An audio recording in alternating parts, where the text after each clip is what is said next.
வேட்பாளர்களை ஆதரித்து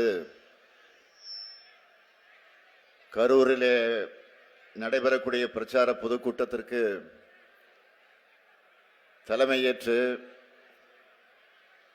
தொடக்கத்தில் வரவேற்புரை நல்கி விடைபெற்றுள்ள கரூர் மாவட்ட கழகத்தினுடைய செயலாளர், ஆற்றல் மிகு செயல் வீரர், அன்பு சகோதரர் செந்தில் பாலாஜி அவர்களே,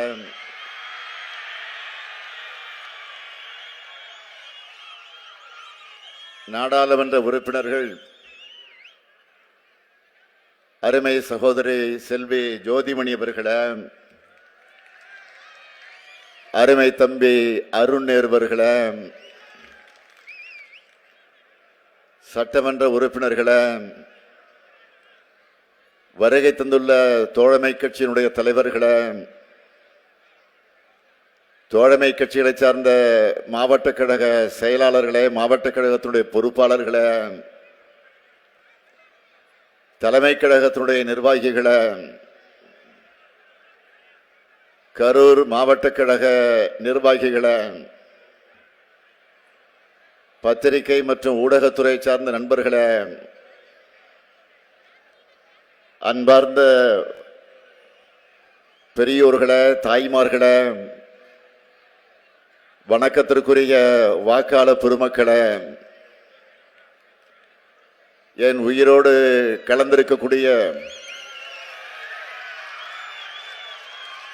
தலைவர் கலைஞர் அவர்களின் உயிரினும் உயிரான அன்பு உடன்பிறப்புகளே, உங்கள் அனைவருக்கும் என்னுடைய அன்பான வணக்கம்.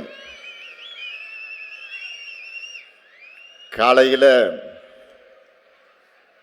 தீரர்கள் கோட்டமான திருச்சியில பரப்புரையை முடிச்சுட்டு கரூருக்கு வருகை தந்து உங்களை எல்லாம் சந்திக்கிறதுல நான் மிகுந்த மகிழ்ச்சி அடைகிறேன். கரூர்னா கழக ஊர்.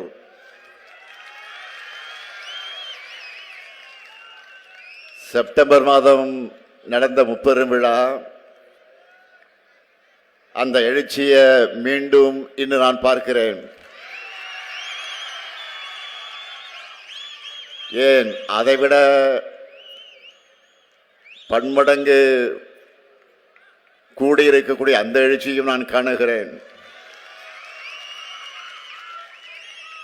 அடுத்த மாதத்தில்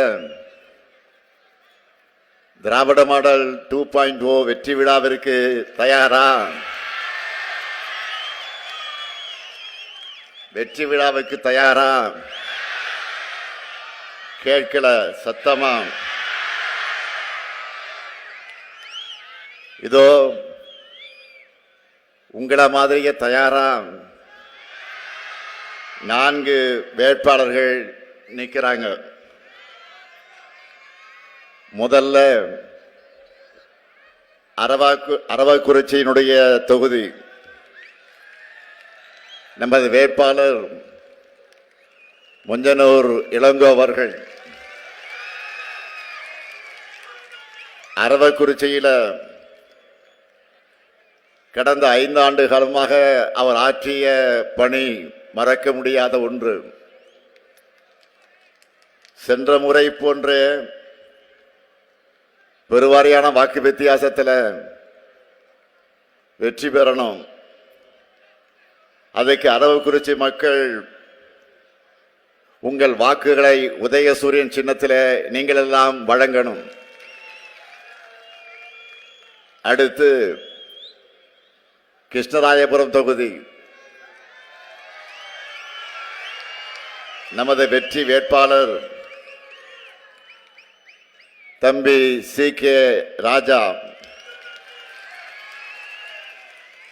மாவட்ட இளைஞரணியின் துணை அமைப்பாளராக கழக பணியை சிறப்பாக செய்யக்கூடியவர். இப்போது கிருஷ்ணராயபுரம் தொகுதி மக்களுக்காக பணியாற்ற உங்கள் ஆதரவை கோரி நிற்கக்கூடிய அவருக்கு உதயசூரியன் சின்னத்தில் உங்களுடைய பொன்னான வாக்குகளை வழங்கணும். அடுத்து குளித்தலை தொகுதி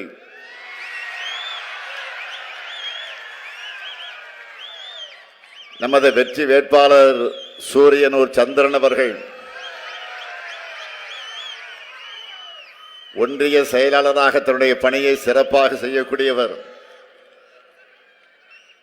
தலைவர் கலைஞர் அவர்கள் முதலில் உதயசூரியன் சின்னத்தில் நின்று வென்ற தொகுதி. இந்த முறை உதயசூரியன் சின்னத்தில் சூரியனூர் சந்திரன் நிற்கிறார். அவருக்கு குளித்தலை தொகுதியினுடைய மக்கள் உங்கள் பொன்னான வாக்குகளை உதயசூரியன் சின்னத்தில் வழங்கணும். அடுத்து கரூர் தொகுதி.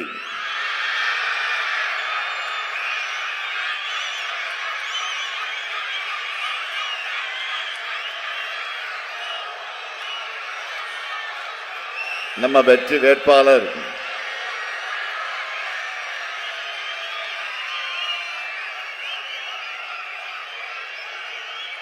வெற்றி வேட்பாளர் ஆசி எம் தியாகராஜன் நீரேற்று பாசன தலைவராக பொறுப்பேற்று விவசாயிகளுக்காக அரும்பணியாற்றியவர். இப்போது நம்முடைய செந்தில் பாலாஜி செய்த பணிகளை கரூரில் அவர் தொடர போகிறவர். கடந்த முறை செந்தில் பாலாஜி பெற்ற வெற்றி போலவே ஆசியம் தியாகராஜன் அவர்களுக்கும் உங்க வெற்றியை வழங்க உதயசூரியன் சின்னத்தில் உங்களுடைய பொன்னான வாக்குகளை நீங்கள் வழங்கணும். இவங்க 4 பேரையும் உங்களுடைய பிரதிநிதிகளா,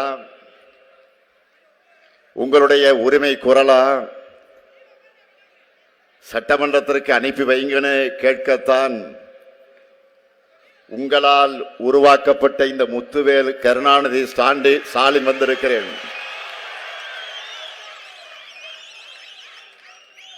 இவங்களுக்கு வெற்றி உறுதியா? இன்னும் சத்தமா? உறுதியா? நன்றி. வெற்றி உறுதியாயிடுச்சு. வேட்பாளர்கள் உட்காரலாம்.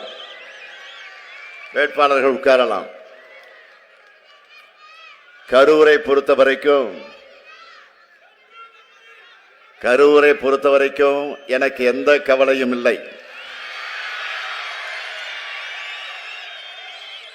ஏன்னு உங்களுக்கே தெரியும். என்னுடைய இணைய சகோதரர் செந்தில் பாலாஜியுடைய மாவட்டம் இது.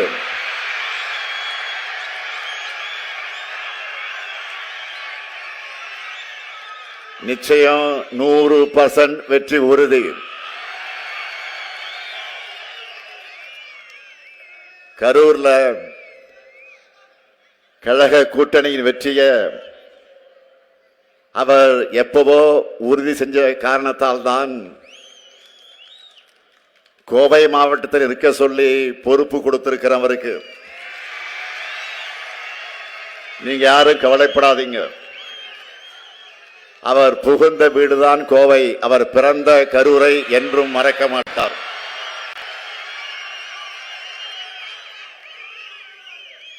அது மட்டுமல்ல, பல சோதனைகளை தாண்டி சாதனை படைப்பவர் நம்முடைய செந்தில் பாலாஜி அவர்கள். இந்த முறை கரூர் கோவை 2மே நம் வசம்தான். ஏன், தமிழ்நாடு மொத்தமும் நாமதான். மதச்சார்பற்ற முற்போக்கு கூட்டணி 200 தொகுதிகளுக்கு குறையாத வெற்றி பெற போகுது. சாதிக்க நான் ரெடி, நீங்க ரெடியா? சாதிக்க நான் ரெடி, நீங்க ரெடியா? நான் ரெடி, நீங்க ரெடியா? மகிழ்ச்சி. 10 ஆண்டு காலமா தமிழ்நாட்டை இருளுக்குள்ள தள்ளி வளர்ச்சியை நாசப்படுத்தி உரிமைகளை அடகு வச்சு அதிமுக ஆட்சிய நாம் அகற்றி 2021 புதிய விடியலாம் திராவிட மாடல் ஆட்சியை அமைச்சோம். தமிழ்நாட்டு வரலாற்றில் இல்லாத அளவுக்கு மட்டுமல்ல, எந்த ஒரு மாநில அரசும் இந்த அளவுக்கு சாதனைகளை செய்ய முடியாதுன்னு கம்பீரமாக நெஞ்சு நிமிர்த்தி சொல்லக்கூடிய அளவுக்கு ஏராளமான திட்டங்களை திராவிட மாடல் ஆட்சியில செஞ்சிருக்கோம். நம்மோட திராவிட மாடல் ஆட்சியில இந்த கரூருக்கு மட்டும் நம்முடைய செந்தில் பாலாஜி குறிப்பிட்டதை போல 5000 கோடி ரூபாய் அளவுக்கான திட்டங்களை செஞ்சிருக்கிறோம். நேரத்தின் அருமை கருதி அதுல சில முக்கியமான சிலவற்றை மட்டும் சுருக்கமா தலைப்புச் செய்திகளா உங்களுக்கு நினைவுபடுத்த விரும்புகிறேன். கரூர் மாவட்டம் நெரூரையும் திருச்சி மாவட்டம் உன்னியூரையும் இணைக்கக்கூடிய வகையில் காவேரி ஆற்றின் குறுக்கே 101 கோடி ரூபாய் மதிப்பில் உயர்மட்ட பாலம் கட்டியிருக்கிறோம். கரூர் தொகுதி மக்களுடைய 25 ஆண்டு கால கோரிக்கையான புதிய பேருந்து நிலையத்தை 40 கோடி ரூபாய் மதிப்பில் அமைச்சிருக்கிறோம். 38 கோடி ரூபாயில 38 கோடியே 50 லட்சம் ரூபாய் மதிப்பில் மினி டைடல் பார்க்குக்கு அடிக்கல் நாட்டி பணிகளை தொடங்கி இருக்கிறோம். கரூர் கோவை தேசிய நெடுஞ்சாலை விரிவாக்கம்,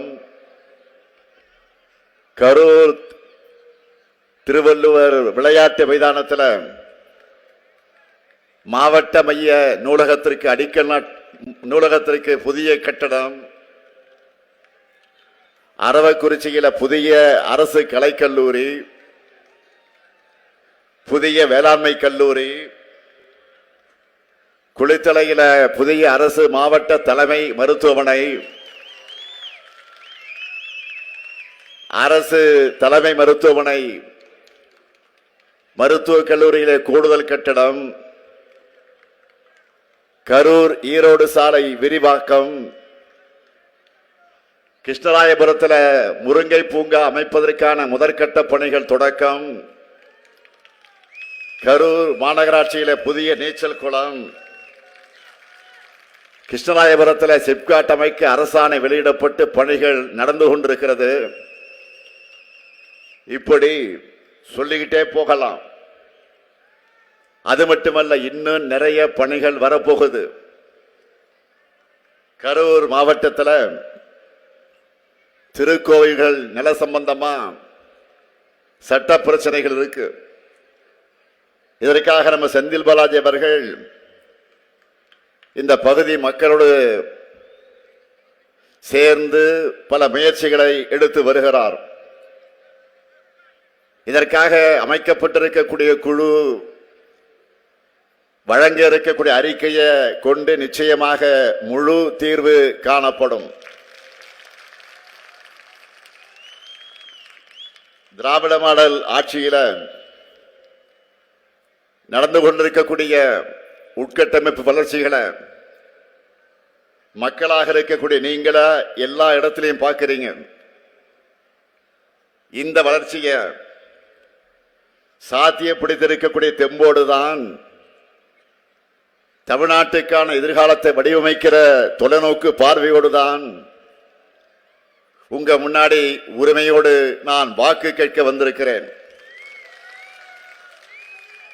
முதலமைச்சராக பொறுப்பேற்ற உடனே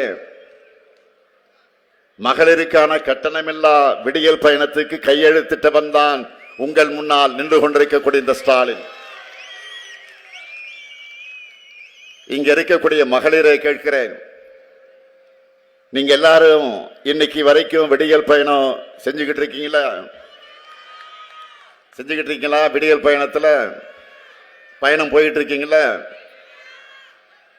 மகளிர் உரிமை தொகை கொடுப்பேன்னு சொன்ன மாதிரி உங்க பேங்க் அக்கவுண்ட்டுக்கு வந்து கொண்டிருக்கிறதா? மாதம் மாதம்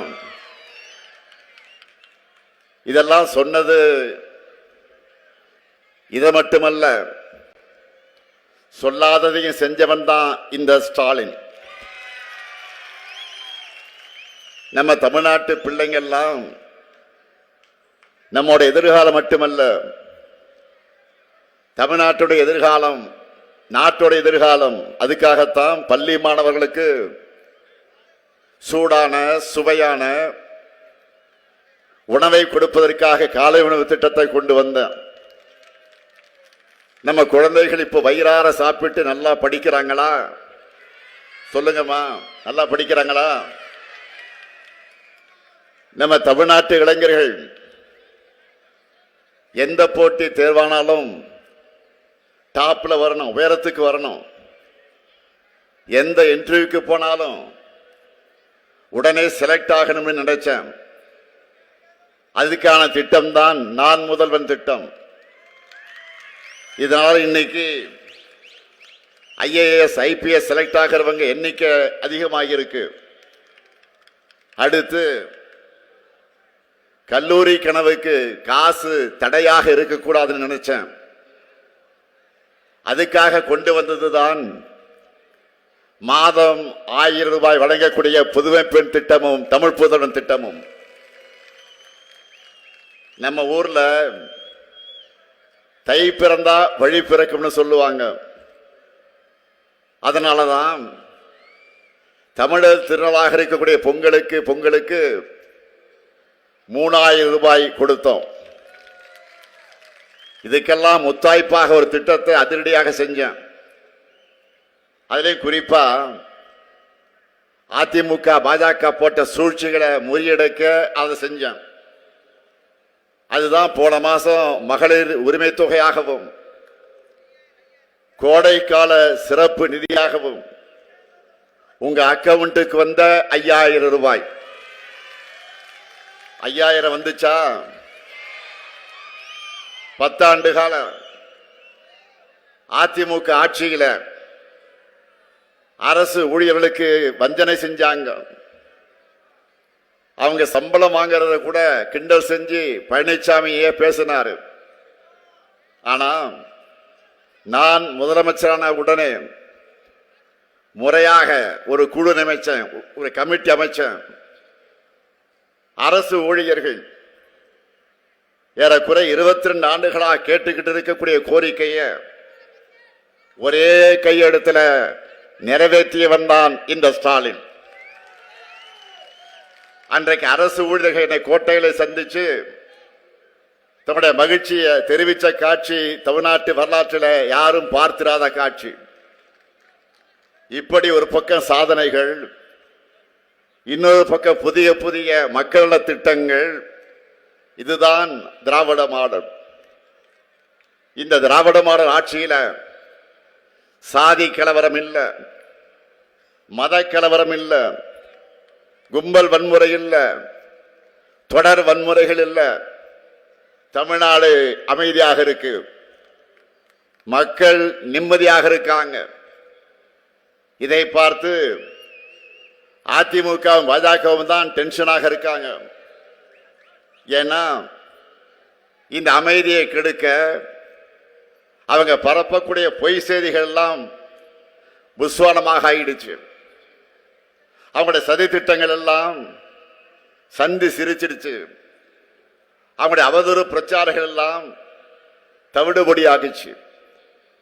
எல்லாத்துக்கும் காரணம் இந்த தனிப்பட்ட ஸ்டாலின் அல்ல, இந்த ஸ்டாலினுக்கு பக்கபலமாக இருக்கக்கூடிய நீங்க தான் அதற்கு காரணம். தமிழ்நாட்டு மக்களான நீங்க என்னோட இருக்கிற வரைக்கும் டபுள் இன்ஜின் டப்பான் இன்ஜின் என்று யாரும் தமிழ்நாட்டை சீரழிக்க உள்ளே வர முடியாது. அதை தடுத்து நிறுத்தி தமிழ்நாட்டோட வளர்ச்சி பயணத்தை சூப்பர் பாஸ்டா தொடரத்தான் திராவிட மாடலுக்கான சூப்பர் ஸ்டார் களத்துக்கு வந்திருக்கிறார். அதுதான் என்டிஏவோட தூக்கத்தை கெடுத்து பழனிசாமிக்கு பதட்டத்தை கொடுத்திருக்கக்கூடிய இந்த தேர்தல் அறிக்கை இதுதான் சூப்பர் ஸ்டார். அதுல நான் சொல்லி இருக்கக்கூடிய அறிவிப்புகளை எல்லாம் நீங்க செய்திகளாக பார்த்திருப்பீங்க, டிவியிலையும் கேட்டிருப்பீங்க.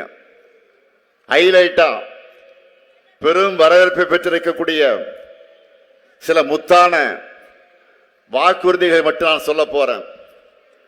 மாதந்தோறும் 1000 ரூபாய் மகளிர் உரிமை தொகை என்பதை டபுள் மடங்காக இனி 2000 ரூபாயாக உயர்த்தி வழங்க போறோம். என்ன மகிழ்ச்சி தானே? மகிழ்ச்சி தானே? சொல்லுங்கம்மா. புதுமை பெண் தமிழ் புதல் திட்டத்தில் கல்லூரிக்கு போற மாணவர்களுக்கு இப்ப மாதந்தோறும் 1000 ரூபாய் வழங்கிட்டு வரோம். இனி அது 1500 ரூபாயாக உயர்த்தி வழங்கப்படும். அதேபோல் காலை உணவு திட்டத்தை 8ஆம் வகுப்பு வரை விரிவுபடுத்த போறோம். ஏற்கனவே 5ஆம் வகுப்பு வரை இருந்துச்சு. மேலும் 15 லட்சம் மாணவர்கள் பயன்பெற போறாங்க. இன்னும் அதிகமான தாய்மார்கள் காலையிலே சீக்கிரம் எழுந்து சமையல் செய்கிற அந்த சுவையும் குறைய போகுது. இல்லத்தரசைகளுக்கு மகிழ்ச்சி தரக்கூடிய இன்னொரு சூப்பர் டூப்பர் வாக்குறுதியும் கொடுத்திருக்கிறோம். இல்லத்தரசைகள் தம்முடைய வீட்டுக்கு தேவையான washing machine, fridge, TV, grinder, mixie, microwave அவன், மின் அடுப்பு இது போன்ற வீட்டு உபயோக பொருட்களை புதுசா வாங்கவும் அல்லது ஏற்கனவே பயன்படுத்தி வர இத்தகைய பொருட்களை கொடுத்துட்டு அதுக்கு பதிலா வேற வாங்கிக் கொள்ளவும் இல்லத்தரசு என்ற புதிய திட்டம் செயல்படுத்தப்படும். அதுவும் நீங்க வசிக்கிற பகுதிகளில் இருக்கக்கூடிய உங்களுக்கு பிடிச்ச கடைகள்லயே உங்களுக்கு பிடிச்ச கம்பெனி உங்களுக்கு பிடிச்ச மாடலா பார்த்து இந்த பொருட்களை நீங்கள் வாங்கிக்கலாம். இதுக்காக ஒவ்வொரு குடும்பத்துக்கும் 8000. ஆக ஒவ்வொரு குடும்பத்துக்கு தலா 8000 ரூபாய் மதிப்பிலான கூப்பனை கொடுத்துடுவோம். இன்னைக்கு தமிழ்நாடு முழுக்க இந்த திட்டத்தை பத்தி தான் ஒரே பேச்சா இருக்கு. நம்ம பெண்கள் ஒரு சேலை வாங்கினா கூட அவங்களுக்கு பிடிச்ச கடையில அவங்களுக்கு பிடிச்ச டிசைன்ல அவங்களுக்கு பிடிச்ச கலர்ல வாங்கணும்னு நினைப்பாங்க. அதை மனசுல வச்சுதான் இந்த திட்டத்தை உருவாக்கி இருக்கிறோம். இல்லத்தரசி திட்டத்தில் என்ன வாங்கணும், எப்படி வாங்கணும் எல்லாமே உங்க சாய்ஸ் தான். அதே போல உலகுக்கு உணவளிக்கக்கூடிய உழவர்களை மகிழ்விப்பதற்காக ஒரு மாபெரும் அறிவிப்பை வெளியிட்டு இருக்கிறோம். இலவச மின்சாரம் பெறக்கூடிய 20 லட்சத்திற்கு மேற்பட்ட விவசாயிகளுக்கு எந்தவித மீட்டரும் பொருத்தப்படாத நவீன மின்சார பம்பு செட்டுகள் வழங்கப்படும். எல்லாரும் பழைய பம்பு செட்டு வச்சிருப்பீங்க. சிலது அடிக்கடி ரிப்பேர் ஆகும். அதிக விலை கொடுத்து வாங்க முடியாத நிலையில் இருப்பீங்க. அதை நம்ம திராவிட மாடல் ஆட்சியில் அரசே இனி வாங்கி தரும். நெல் கொள்முதல் விலை குவிண்டால் ஒன்றுக்கு 3500 ரூபாயாக உயர்த்தி வழங்கப்படும். கரும்பு கொள்முதல் விலை டன் ஒன்றுக்கு 4500 ரூபாயாக உயர்த்தி வழங்கப்படும். பால் கொள்முதல் விலை லிட்டர் ஒன்றுக்கு 5 ரூபாய் உயர்த்தி வழங்கப்படும். முதியோர் உதவி தொகை இனி மாசம் 2000 ரூபாயாக உயர்த்தி வழங்கப்படும். மாற்றுத்திறனாளிகளுக்கான உதவித்தொகை 2500 ரூபாயாக உயர்த்தி வழங்கப்படும். இன்னும் இருக்கு மீன்பிடி தடைகால சிறப்பு நிவாரண தொகை 8000 ரூபாயிலிருந்து 12000 ரூபாயாக, மீன்பிடி குறைவு கால சிறப்பு நிவாரண தொகை 6000 ரூபாயிலிருந்து 9,000 ரூபாயாக உயர்த்தி வழங்கப்படும். மகளிர் சுய உதவி குழுவை சார்ந்த சகோதரிகள் நிறைய பேர் வந்திருக்கிறீங்க. உங்களை எல்லாம் பிசினஸ் உமனாக முன்னேற்ற வேண்டும் என்ற வகையில் பிணை எதுவும் இல்லாம 5 லட்சம் ரூபாய் வரை மானியத்தோடு வங்கி கடன் உதவி வழங்கப்படும். பேரிடர்கால இழப்புகளா, இரவை பாசன பயிர்கள் மற்றும் நெல் பயிர்களுக்கு ஹெக்டேர் ஒன்றுக்கு 25,000 ரூபாயும், நீண்டகால பயிர்களுக்கு 27,000 ரூபாயும், மானாவாரி பயிர்களுக்கு 12,000 ரூபாயும் வழங்கப்படும். உயர்கல்வி படிக்கக்கூடிய 35 லட்சம் மாணவர்களுக்கும் அடுத்த 5 வருஷத்துக்குள்ள லேப்டாப் வழங்கப்படும். 10,000 புதிய பேருந்துகள் இயக்கப்படும். அனைத்து சட்டமன்ற தொகுதிகளிலும் முதல்வர் படைப்பகங்கள் அமைக்கப்படும். தமிழ்நாட்டின் ஒவ்வொரு மண்டலத்துக்கு தனித்தனியா சிறப்பு வளர்ச்சி திட்டங்கள், இப்படி ஏராளமான வாக்குறுதிகளை இந்த அறிக்கையில குறிப்பிட்டிருக்கிறோம். நாங்க சொன்னா செய்வோம், செய்வதைத்தான் சொல்வோம். நான் கலைஞரின் மகன், சொன்ன வாக்குறுதிகளை மறக்கவும் மாட்டேன், மறுக்கவும் மாட்டேன். கடந்த 5 ஆண்டுகள்ல தமிழ்நாட்டோட நிதிநிலையை சீராக்கி ஒவ்வொன்னா நாங்க நிறைவேற்றிக் கொண்டிருக்கக்கூடிய திட்டங்களை அதற்கு சாட்சி. அந்த சாதனைகள் தான் திராவிட மாடல் ஆட்சி. ஆனா மக்களுக்கு வேதனைகளும் சோதனைகளும் தந்ததுதான் கடந்த அதிமுக ஆட்சி. அதிமுகவுக்கு போட்டி போட்டு தமிழ்நாட்டை வஞ்சிக்கிறது தான் இன்றைக்கு இருக்கக்கூடிய ஒன்றிய பாஜக ஆட்சி. எம்பி எலெக்ஷன்ல ஒரு சீட் கூட வெற்றி பெற வைக்கலையே என்ற விரக்தியில இன்றைக்கு வரைக்கும் தமிழ்நாட்டை பழிவாங்கிட்டு இருக்கிறது தான் பாஜக ஆட்சி. இப்படிப்பட்ட தமிழ்நாட்டுக்கு விரோதமா இருக்கக்கூடிய கூட்டணிக்கு தக்க பாடம் புகட்டுவதற்கான நாள் தான் ஏப்ரல் 23. இந்த கரூர் மாவட்டத்துக்கு உட்பட்டிருக்கக்கூடிய வாக்காளர்கள் மட்டுமல்ல, தமிழ்நாட்டு வாக்காளர்களும் அடிமை அதிமுகவுக்கு ஆணவ பாஜகவுக்கும் பதிலடி கொடுக்கிற நாள் தான் ஏப்ரல் 23. அன்றைக்கு பழனிசாமியுடைய அமித்ஷா அதிமுக மட்டுமல்ல, RSS இயக்குகிற பாஜகவை சேர்த்து விரட்டி அடிக்க முடிவு பண்ணிட்டாங்க. தேர்தல் ரிசல்ட், தேர்தல் முடிவை இப்பவே தெரிந்து கொண்ட காரணத்தால் தான் இன்னைக்கு பாக்குறீங்க ஓவரா புலம்ப ஆரம்பிச்சிட்டாரு பழனிசாமி.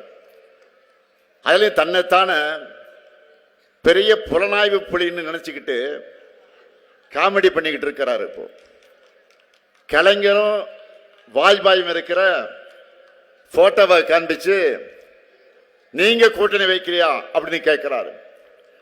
நாங்க கூட்டணி வச்சமை தவிர பழனிசாமி மாதிரி அழகு வைக்கல, அதை புரிஞ்சுக்குங்க.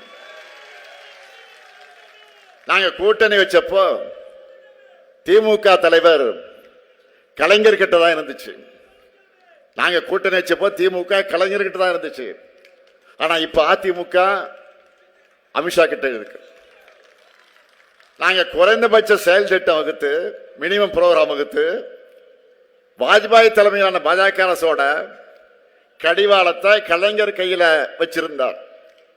ஆனா இப்போ அதிமுக மட்டுமல்ல, என்டிஏவில் இணைஞ்சிருக்கக்கூடிய அத்தனை ஊழல் கட்சிகளோட குடுமிப்பிடியும் அமித்ஷா கிட்ட தான் இருக்கு. நாங்க கூட்டணி வச்சப்போ தமிழ்நாட்டுக்கான வளர்ச்சி திட்டங்களை கொண்டு வந்தோம்.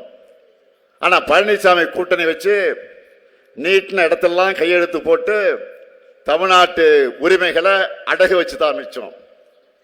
இந்த லட்சணத்துல ஊருக்கே தெரிஞ்ச நியூஸ அந்த போட்டோவை கொண்டு வந்து இம்சை அரசன் 23ஆம் புலிகேசி படத்தை சொல்ற மாதிரி மணிக்கு ஒரு முறை தான் ஒரு மங்கினி என்பதை நிரூபிச்சிட்டு இருக்கிறார்.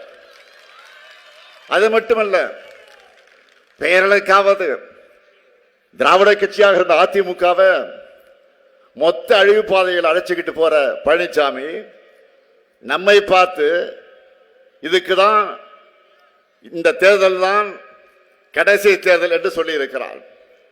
வழக்கமாக அமாவாசையை பார்த்து ஆரிடம் சொல்ற பழனிசாமி இந்த முறை தவறான வருடத்தை சொல்லி இருக்கிறார்.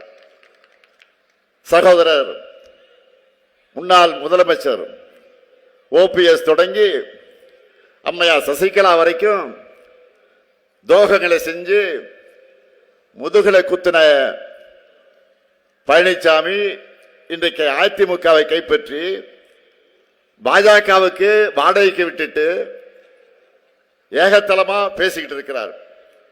தன்னிலை உணராம ஆணவத்தில் ஆடுனா என்ன நிலைமைன்னு பழனிசாமி இன்னும் உணரவே இல்லை. அதிமுகவை நான் உடைக்க நினைச்சேன்னு அபாண்டமா பேசியிருக்கிறார். அதிமுகவுக்கு வாய்ச்ச அழிவு சக்தியான பழனிசாமி தலைமை பண்பும் அடக்கமும் இல்லாம சொந்த கட்சியினரே துரத்தி விட்டுட்டு சந்தர்ப்பத்துக்காக கூட்டணி கட்சிகளுக்கு கூட துரோகங்கள் செஞ்ச பழனிசாமி இப்படி பேசாமல் இருந்தால்தான் ஆச்சரியப்படணும். அதிமுகவில் இருந்து விலகினவங்க இன்றைக்கு தாய் கழகமான திராவிட முன்னேற்ற கழகத்துக்கு வர்றதை பார்த்து வயிறெறிஞ்சு இப்படி பேசியிருக்கிறார். திமுகவிலிருந்து பிரிஞ்சதுதான் அதிமுக. திராவிட இயக்க உணர்வில் இருந்து விலகி அந்த இயக்கத்தை தவறான பாதையில பழனிசாமி கொண்டு போகும்போது பலரும் விலகுறாங்க, நம்முடைய தாய் கழகத்துக்கு திரும்புறாங்க. இதுல தவறில்லையே. வழி தவறி போய் நாட்டுக்கும் நாட்டு மக்களுக்கும் துரோகம் செய்வதுதான் ஏற்றுக்க முடியாது. இதெல்லாம் பாஜகவுடைய பாதமே சரணாகதின்னு இருக்கிற பழனிசாமிக்கு புரியாது. தடமாறி கூட்டணி வச்சிருக்கக்கூடிய பழனிசாமி செஞ்சிருக்கக்கூடிய துரோகங்களை கொஞ்சம் எண்ணி பாருங்கள். குடியுரிமை திருத்த சட்டத்துக்கு ஆதரித்து வாக்களித்தது யார்?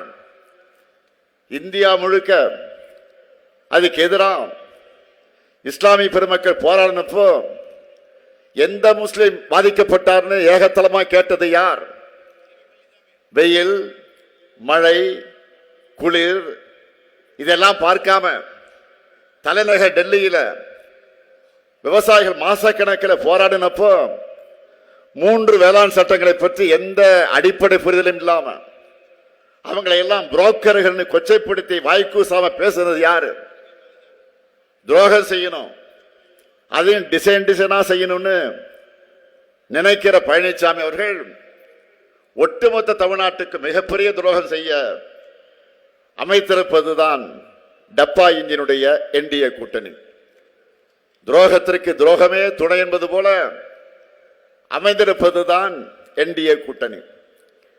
என்டிஏ கூட்டணிக்கு ஒரு நோக்கம்தான், ஒரே ஒரு நோக்கம்தான். என்னன்னா தமிழ்நாட்டு வளர்ச்சியை தடுக்கணும், திராவிட மாடல் ஏற்படுத்தியிருக்கக்கூடிய வளர்ச்சியை தடுக்கணும், அழிக்கணும். இதுதான் என்டிஏ கூட்டணியுடைய நோக்கம். என்டிஏவோட தலைமையா இருக்கிற பாஜகவுக்கு தமிழ்நாட்டில் நம்ம எதிர்க்கிறதுக்கு வலிமை இல்லைன்னு அதிமுகவை விலைக்கு வாங்கியிருக்கு. பொதுவா பாஜகவை பொறுத்த வரைக்கும் மக்களுக்கு நல்லது செய்யாது. ஆனால் தேர்தல்னு வந்துட்டான், கண்துடைப்புக்காக பட்ஜெட்ல சில மெகா அறிவிப்புகளை கொடுப்பாங்க. ஆனா தமிழ்நாட்டுக்கு அதை கூட செய்ய மனம் இருக்காது. வஞ்சக எண்ணத்தோட அந்த முழு உருவம் தான் என்டிஏ. பாஜக ஒன்றியத்தில் ஆட்சிக்கு வந்ததற்கு பிறகு தமிழ்நாட்டுக்கு இதுவரை எந்த நன்மையும் செஞ்சதில்லை, எந்த சிறப்பு திட்டத்தையும் செஞ்சதில்லை, நாம வச்ச எந்த கோரிக்கை நிறைவேற்றினதில்லை. மதுரையில் ஒரு எய்ம்ஸ் அறிவிச்சாங்க. அதனுடைய நிலைமையை நான் சொல்லித்தான் நீங்கள் தெரிந்து கொள்ள வேண்டிய அவசியத்தில் இல்லை. சென்னை மெட்ரோ திட்டத்துக்கு நிதி தரல, ஓசூர் விமான நிலையத்திற்கு அனுமதி கேட்டிருக்கோம், தரல. குடிநீர் திட்டத்துக்கான நிதி தரல. சரி, இதெல்லாம் கூட பரவாயில்லை, எப்படியாவது போராடி நிர்வாகத்தால சிறப்பாக செயல்பட்டு இருக்கோம் நாம. அதுல இருக்கிறதுலே கொடுமை என்னன்னா, இந்தி திணிப்ப, அவங்க செய்யக்கூடிய அந்த இந்தி திணிப்ப ஏற்றுக்கொள்ள கட்டாயப்படுத்துறாங்க. அதை ஏற்றுக்கல. நம்ம அதற்காக என்ன செஞ்சாங்க? நம்ம வீட்டு குழந்தைகள் படிப்பதற்கான கல்வி நிதியை கூட கொடுக்காம இருக்கிறாங்க. இதுவரையும் கொடுக்கல. இப்படி வஞ்சக எண்ணம் கொண்ட கூட்டத்துக்கிட்ட தமிழ்நாட்டோட எதிர்காலத்தை ஒப்படைக்க முடியுமா? சொல்லுங்க, ஒப்படைக்க முடியுமா? ஆகவே என்டிஏவை தமிழ்நாடு புறக்கணிக்கணும். இதுதான் தமிழ்நாட்டோட எதிர்காலத்துக்கு நல்லது. என்டிஏ கூட்டணி என்பது எப்படிப்பட்ட சந்தர்ப்பவாத கூட்டணின்னு நீங்க பார்த்துட்டு இருக்கிறீங்க. கரப்ஷன் கமிஷன் கலெக்ஷன் ஆட்சியை நடத்தின பழனிசாமி அவர்களை மிரட்டி கூட்டணி அமைச்சு தமிழ்நாட்டு உரிமைகளை பறிச்சு வரிசையா பல துரோகங்களை செஞ்சு பிரிஞ்ச மாதிரி நாடகங்களை நடத்தி கடைசியா இப்போ டெல்லியில தீர்மானிச்சு தோக்கிறதுக்காக தமிழ்நாட்டுக்கு வந்திருக்கு என்டிஏ. அதனாலதான் சொன்னேன், இந்த தேர்தல் என்பது தமிழ்நாடு அணி வர்சஸ் டெல்லி அணி, தமிழ்நாடு வர்சஸ் என்டிஏ. தமிழ்நாட்டை காக்கணும்னா திமுக தான் மீண்டும் ஆட்சிக்கு வரணும். தமிழ்நாடு வளர்ச்சி பாதையில் தொடர்ந்து நடைபெறணும்னா திமுக ஆட்சியே தொடரணும். தமிழ்நாடு கலவர பொம்மையா மாறாம இருக்கணும்னா பாஜக அதிமுக கூட்டணியை வேரோடு வீழ்த்தணும். நீங்க எல்லாரும் ஒரு விஷயத்தை நல்லா புரிஞ்சுக்கணும். நாம போராடுவது திமுகவுடைய வெற்றிக்காக மட்டுமல்ல, நம்முடைய மதச்சார்பற்ற கூட்டணியின் வெற்றிக்காக மட்டுமல்ல, தமிழ்நாட்டுடைய வெற்றிக்காக. எனவே அரசியல் விருப்பு வெறுப்புகளுக்கு அப்பாற்பட்டு நம்முடைய தாய் தமிழ்நாட்டை காக்க தமிழ்நாட்டு மக்கள் அனைவரும் திமுக தலைமையிலான மதச்சார்பற்ற முற்போக்கு கூட்டணி ஆதரிக்கணும். பேரறிஞர் அண்ணாவினுடைய தம்பியா, கலைஞரின் மகனா கேட்கிறேன். உங்களுடைய பொன்னான வாக்குகளை திராவிட முன்னேற்ற கழகத்துடைய கூட்டணிக்கு தாருங்கள். நான் உறுதியா சொல்றேன், அமைய உள்ள திராவிட மாடல் 2.2 ஆட்சியில இப்போ நாம செஞ்சிட்டு இருக்கக்கூடிய சாதனைகள்லாம் வெறும் ட்ரெய்லர் தான் என்று சொல்லக்கூடிய அளவுக்கு அடுத்து மாபெரும் இட்டான திட்டங்களை எல்லாம் கொண்டு வருவோம். இனிமே நாம தான், இனிமே எப்பவுமே நாம தான். அதற்கு அரவக்குறிச்சி தொகுதியில மொஞ்சனூர் இளங்கோ அவர்களுக்கும், கரூர் தொகுதியில ஆசி எம் தியாகராஜன் அவர்களுக்கும், கிருஷ்ணராஜபுரம் தொகுதியில CK ராஜா அவர்களுக்கும், குளித்தலை தொகுதியில சூரியனூர் சந்திரன் அவர்களுக்கும் உங்களுடைய பொன்னான வாக்குகளை வெற்றி சின்னமான உதயசூரியன் சின்னத்தில் வழங்குங்கள். உதயசூரியன் அது உங்கள் சூரியன். உதயசூரியன் தமிழர்களின் இதய சூரியன். வெல்வோம் ஒன்றாக. நன்றி, வணக்கம்.